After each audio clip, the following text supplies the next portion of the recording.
Bueno, buenas tardes. Hoy tenemos el placer y el honor de entrevistar a Esteban Levin.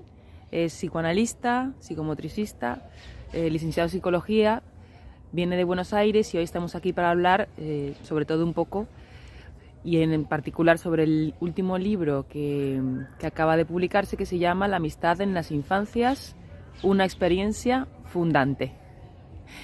Bueno, Esteban, lo primero, en nombre de Psiquia y de mis compañeras, darte las gracias por darnos un poquito de tu tiempo para esta entrevista.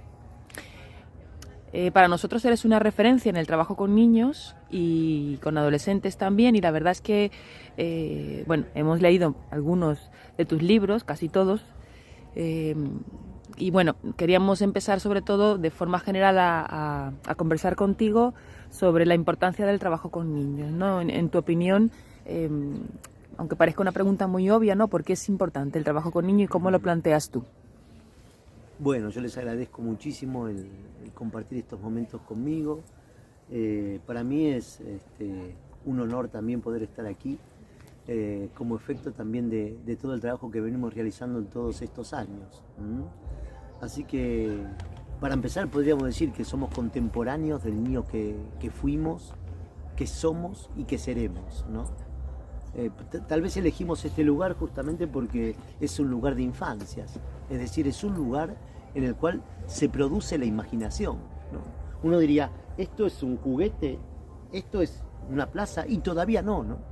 Es solo cuando un niño realiza la plaza, es decir, la pone en escena, la juega, le arma la función de plaza, pero el funcionamiento de la plaza no está ya en la plaza, no está en la madera, no está en el plástico, no está en el plano inclinado, sino cuando un niño produce allí una experiencia en la cual va hacia otro lugar. Es decir, un lugar en el cual él no puede saber del todo a dónde va a ir, ¿no? Casi haya la experiencia al mismo tiempo que la experiencia lo haya a él. Es decir, es una experiencia en la cual transforma el objeto y el objeto lo transforma a él. En esta dialéctica que siempre encontramos en una cierta paradoja, ¿no? Los niños son una paradoja, pero con una sutileza. No intentan resolver su paradoja, sino que la viven realizándola. Y tal vez por eso, ¿no?, elegimos algunos dedicar nuestra vida, nuestro tiempo, nuestro pensamiento, nuestra imaginación, nuestra creación y nuestra invención a la infancia. Porque la infancia nos causa, en todo caso, porque la infancia nos permite a nosotros recuperar o mantener vivo lo infantil de cada uno, ¿no? Siempre decimos eso, la infancia es un tiempo que pasa y nosotros lo recuperamos y hacemos que, o intentamos, ¿no?, hacer que ese niño pueda vivir su infancia a través de las propias experiencias que él pueda generar, ¿no? Una plaza se transforma en un lugar, en un territorio que no está definido de antemano, sino que el mismo niño lo va construyendo, o sea, arma del territorio otra escena, lo desterritorializa, es decir, crea allí lo que no sabe. Tal vez aprendemos de eso, ¿no? De lo que cuando un niño nace implica justamente lo nuevo. Y nosotros que trabajamos con niños cada vez armamos lo nuevo, ¿no? Podríamos decir, es un nacimiento. ¿Qué es lo más complejo de un nacimiento? Es que cuando uno nace tiene que abandonar un estado anterior. Un niño cuando nace, ¿no?, abandona de alguna forma el vientre materno, si no, no nace, y construye otra experiencia, pero tiene que dejar la anterior. Cuando se desteta, hace lo mismo, deja esa experiencia y crea otra. ¿Y saben qué? En el consultorio a nosotros nos pasa igual, con cada niño, porque de golpe estamos jugando, por ejemplo, a la pelota con un niño, o por un tobogán y nos tiramos con él, y de golpe viene otro niño que no, que quiere leer, y nos transformamos, entonces armamos una nueva experiencia y somos otros. Con cada niño somos otro, porque ese otro produce en nosotros algo diferente. Será por eso que no tenemos un manual, ni siquiera un método, porque ¿acaso hay un método para conocer a un niño? ¿Acaso hay un método para relacionarse con otro? ¿Acaso hay un método para una caricia? Es ahí donde nosotros encontramos la posibilidad de recuperar tal vez lo más importante de nuestra clínica, la sensibilidad de un gesto. ese momento en el cual el niño mira el tobogán, se quiere lanzar y no sabe, y te mira y vos le decís, dale, dale que podés, y tal vez no puede. Y entonces vos te tirás con él, y como te tiraste y le das la mano, él va. ¿Qué hace? Humaniza la experiencia. Sin darse cuenta, crea otra. Y el placer de él en moverse arma tal vez lo central, ¿no? El placer del deseo. ¡Wow!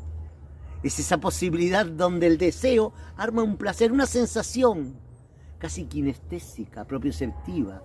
Aquello que le permite al niño constituir, no el cuerpo, carne, sino una imagen que lo lleva a la ficción y la ficción lo lleva a la imagen. Qué interesante todo lo que dices, Esteban. Decías esto del deseo, la imagen y la ficción, que forma parte del juego, ¿no? Que los niños juegan también y casi siempre, ¿no? A lo que no son, a lo que les gustaría ser, a lo que temen.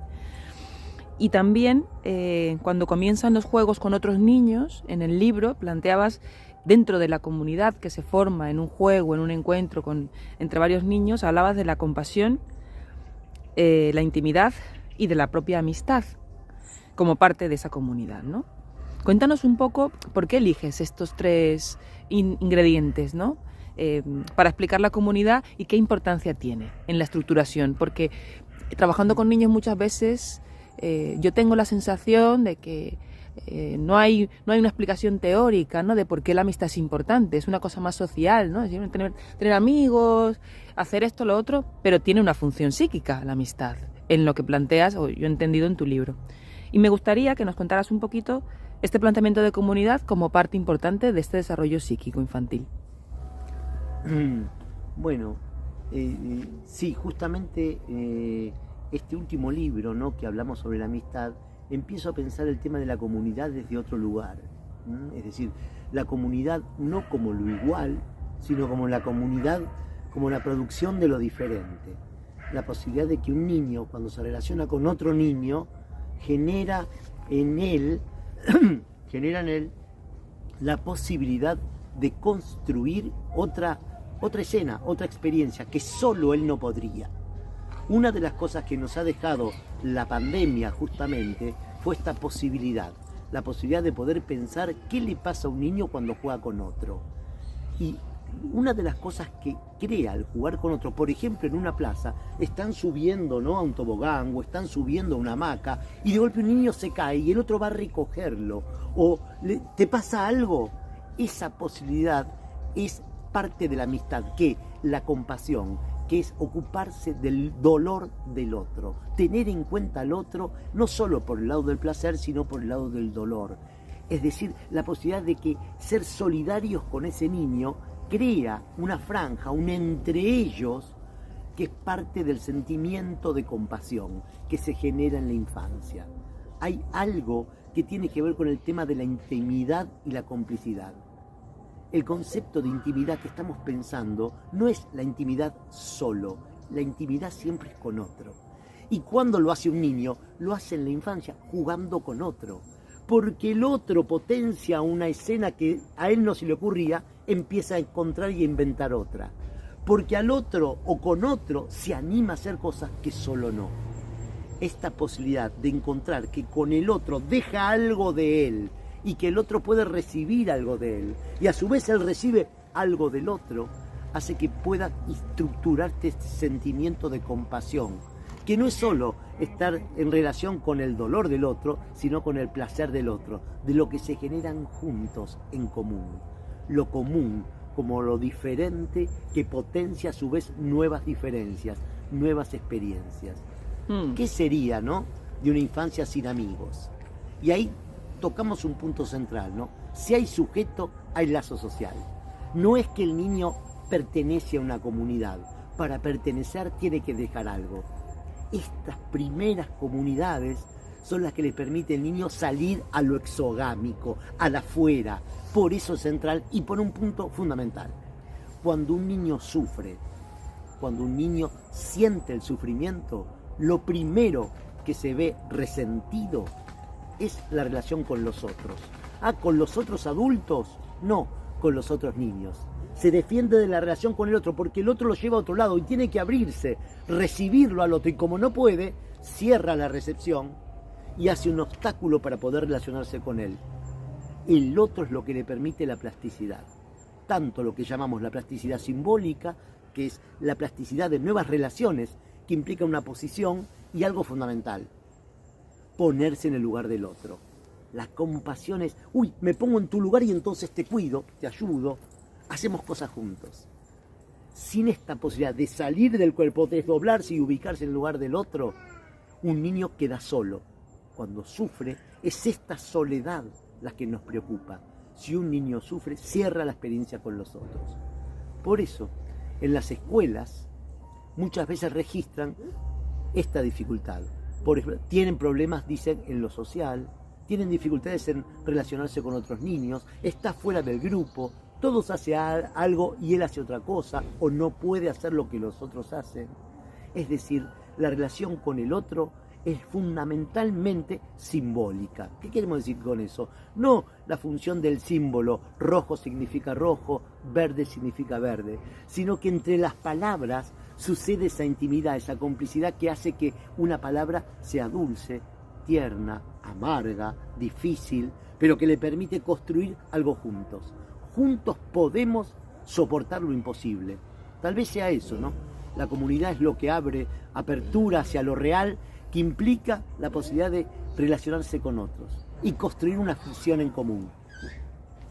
Claro, entonces, Esteban, el juego no es ningún capricho, ¿no? Y es muy interesante cómo efectivamente, si pensamos, por no decir el 100, el 99% de las dificultades, siempre tiene esto de lo social afectado, ¿no? Es que está aislado, es que no juega, es que... o que cuando se relaciona se pone muy agresivo, ¿no? Y al final se hace poco posible el encuentro entre dos niños, 2, 3, 4 niños, ¿no? Los que sean. Hay una frase de muchas que me han gustado de tu libro que planteas que la amistad oxigena las contingencias impredecibles e insustituibles, ¿no? Yo entendía esto como que hay algo de la amistad que posibilita que el mundo sea menos amenazante, que el mundo sea un lugar más amable y que lo que no sabemos que va a venir no es suficiente para condicionar que nos relacionemos con los demás. Entonces, bueno, no sé si a lo mejor nos puedes contar un poquito esto de una de las funciones de la amistad, cómo mantener la contingencia de aquello que puede ocurrir y no sabemos qué va a ser, ¿no? Claro, el niño encuentra la posibilidad de armar su mundo por primera vez. Por primera vez se encuentran con la oscuridad, por primera vez se encuentran, por ejemplo, con una lluvia, con una tormenta. Por primera vez se encuentra cantando y por primera vez descubre las sensaciones de su cuerpo. Pero en esta primera vez no está exenta de incertidumbre. ¿Y cómo hace el niño para poder superar esta incertidumbre? Bueno, al principio son sus padres quienes le donan su lenguaje, su ternura, su afectividad y él se la apropia. Pero luego encuentra que esa afectividad la puede compartir con otro que como él se lanza al mundo por primera vez. Pero esa primera vez es la última vez que es la primera vez. A ver si me siguen con este tramalengua. La primera vez es la última vez que es la primera vez. ¿Y qué significa? Que lo incorpora, que ya pertenece ahí y hace de esa comunidad el lugar donde él se siente bien. Y esa posibilidad le permite descubrir el mundo y entonces, frente al miedo que le causa algún ruido, la oscuridad, si estamos con otros, el miedo tiene menos valor, pesa menos, se licúa el afecto, compartir las cosas insólitas, lo que haya, y el hallazgo a veces, o muchas veces esa sorpresa, le da ese temor porque, bueno, no sabe para dónde ir. Pero si estamos juntos, vamos juntos y nos arriesgamos. Toman el riesgo. ¿Y qué es la vida sino tomar el riesgo con otros? ¿Acaso la comunidad no es aquello que tiene movimiento? ¿No es la posibilidad de justamente de darle una plasticidad y una dinámica? Y lo contrario.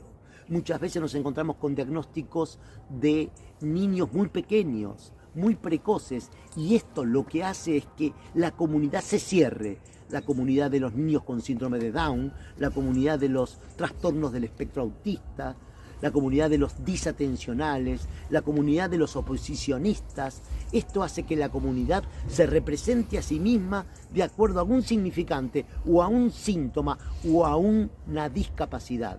Justamente nosotros planteamos la comunidad como lo opuesto. La comunidad no se representa a sí misma, tiene un movimiento como la infancia, se mueve hacia un lugar que descubre con otro, pero al mismo tiempo lo inventa. No es tanto descubrir algo que ya estaba, sino inventar lo que todavía no existe. Tal vez sea ese el valor de la ficción. No es que el niño construye el jugar, sino que es el jugar el que constituye lo infantil de la experiencia de un niño. Y por allí entonces pensamos que no hay experiencia infantil sin la amistad. ¿Qué sería un niño, ¿no? O la experiencia de un niño si pasa su infancia sin amigos? Ahí entra todo un tema que daría como para otra entrevista tal vez, que es para pensar, bueno, ¿qué pasa cuando un niño, digamos, hay que incluirlo porque por sus dificultades no puede relacionarse con otros o tiene mucha dificultad en el ámbito escolar, por ejemplo, o institucional? Bien, ahí queda una pregunta a poder pensar, ¿no? El valor de la amistad implica la posibilidad de donar aquello que no tiene y entonces construir con el otro una experiencia en común como diferencia. Bueno, mientras hablas pienso en la pandemia, ¿no? En algo que tú planteas en tu libro sobre estos niños que han nacido los años previos a la pandemia, 18, 19, en el 2020 obviamente, en donde se han encontrado con una realidad muy diferente y con papás, lógicamente, adultos, muy asustados.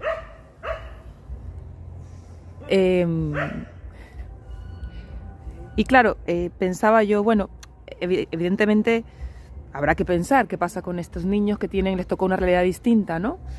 Y utilizabas un concepto, ¿no? Que le llamabas barbijo, como se dice en Argentina, ¿no? Mascarilla psíquica, como algo, bueno, podemos decir que nuevo, que está allí, ¿no? Y directamente te pregunto, ¿no? Quizás sea una pregunta un poco rara, pero ¿ha afectado a la pandemia el desarrollo psíquico de los niños, en tu opinión? Bueno, es una pregunta vital porque creo que hemos llegado a poder pensar justamente esta posibilidad de pensar la infancia y escribir este libro sobre la amistad y sobre la rebeldía de la infancia, justamente porque lo que los niños pequeños y la infancia en sí no ha tenido durante la pandemia es la relación con los otros. Digo, ha podido estar con su familia, algunas familias han funcionado bien, otras no tanto, han podido tener la escuela por la virtualidad o de alguna u otra forma han podido aprender, pero ¿cuál fue la experiencia vital que más se vio empobrecida? La relación con los otros, la relación de complicidad con otros, grupal con otros. Es eso justamente lo que se vio más, más en cuestión, o estuvo más en cuestión. Por eso justamente nos hemos dado cuenta, casi como efecto dramático de este COVID-19, la posibilidad de poder pensar justamente en lo estructurante de la relación con los otros, la posibilidad de la salida exogámica y la posibilidad de la construcción de la experiencia infantil a partir de ese sentimiento de compasión. Cuando los niños no tienen esta posibilidad de la construcción grupal, efecto de la pandemia, porque tuvieron que estar aislados, ese aislamiento lo que produjo es que cuando pudieron encontrarse con otros, en vez de abrirse, se cerraron. Es decir, les costó relacionarse con otros, les costó el lenguaje, claro, les costó jugar de otra manera, y esto lo que provocó fue una defensa. Y de golpe nos dimos cuenta que muchos niños se defendían del encuentro con otro, porque el otro implicaba justamente invadir su espacio, o porque tal vez el otro era el que podía contagiarlos, o tal vez el otro era alguien que los llevaba a un lugar que ellos no querían, y entonces los alejaba de su familia o de eso que habían encontrado justamente por el aislamiento. Entonces, los niños, muchos de ellos, reprodujeron este aislamiento, y es por eso que nos dimos cuenta lo vital, lo fundante y estructurante que es la experiencia con el otro. Esa experiencia fue la que estuvo más empobrecida. Y esto fue calificado por muchos profesionales como una epidemia de autismo, una epidemia de niños con hiperquinesia o con niños disatencionales. Sí, hiperactividad, etcétera, exactamente. Y nosotros creemos que la experiencia vital de la relación con el otro fue la que justamente se empobreció tanto, que hizo que justamente los niños les costara o no pudieran armar libremente esta relación con el otro. Bueno, Esteban, y ya para terminar del todo, los amigos virtuales, donde el cuerpo no está, o al menos no está físicamente cerca del otro niño, con la importancia que tiene para las relaciones humanas y sobre todo en esta época en esta etapa de la vida de la infancia, ¿cómo hacemos con estas amistades virtuales, estas relaciones? Bueno, para ir terminando entonces nosotros decimos, la infancia es el destino. Miren qué paradoja, ¿no? Porque es una etapa que termina y sin embargo, si bien termina y uno se olvida de la experiencia infantil, de alguna manera siempre la está recordando, ¿no? Es decir, la está recordando en el sentido de reencontrándose con ese niño, ¿no?, que uno fue. Por eso nosotros decimos mantener viva la experiencia infantil de cada uno con la posibilidad de transmitir una herencia. ¿Qué es la infancia sino la posibilidad de recibir la herencia del otro, en tanto y en cuanto el otro tiene la posibilidad de transmitírsela? Y así se produce el encuentro entre generaciones. Una generación nueva que nace con toda su fuerza y su potencia y una que la recibe. Entonces, esta que la recibe no es igual, nunca somos contemporáneos del niño que nace o de la infancia. Pero esto justamente lo que produce es un cierto choque, una cierta mezcla, y eso somos nosotros. Los terapeutas, los que trabajamos con niños, somos aquellos que nos dejamos mezclar por la fuerza, por la potencia de la nueva generación. No somos de la misma, pero justamente producimos tal vez una tercera lugar, un tercer territorio, un entre, decimos, que provoca en cada uno una cierta diferencia que nos lleva hacia otro lugar, ¿no? Entonces por eso decimos que la infancia es el destino y que tal vez la amistad nos permita pensar en esta nueva forma de comunidad, ¿no? La comunidad del nosotros, de los otros con uno y de uno para el otro. En este camino nos hemos dado cuenta de una figura central, y con esto voy a terminar, que es la construcción de los amigos imaginarios. ¿Quién no ha tenido amigos imaginarios? Con el cual hablaba, lo ubicaba en un lugar o en otro, o se lo acompañaba, o muchas veces ante alguna situación no, fue él, ese él o ella, era un amigo o una amiga imaginaria. Es decir, la construcción de una comunidad imaginaria, pero también simbólica porque era afectiva, o es afectiva, porque, dicho de otra manera, ¿no seguimos cada uno de nosotros sosteniendo un amigo imaginario cuando uno habla con uno, pero en realidad hay un otro? Siempre hay un otro en juego. Y los niños tienen esa capacidad muchas veces de construir un amigo imaginario, a veces real, otras veces totalmente ficticio, porque puede ser un muñeco, puede ser una pelota, puede ser un juguete. Y entonces construye esa comunidad, la de los amigos imaginarios. Y dicho de otra manera, los niños necesitan el amigo imaginario, pero dicho de otra forma también, el amigo imaginario necesitan de los niños para poder construirse. Tal vez sea una de las primeras comunidades, y que hemos encontrado también durante la pandemia. Los niños necesitaban sus amigos imaginarios, sus juguetes, para poder ir construyendo su propia comunidad. Bueno, queridos amigos, un gusto poder estar aquí en España, y también estaré en Portugal, compartiendo estas experiencias con ustedes y nutriéndome de lo que ustedes también pueden ir transmitiéndome, y de esta manera construir también la comunidad del nosotros. Desde ya, gracias. Gracias, Esteban.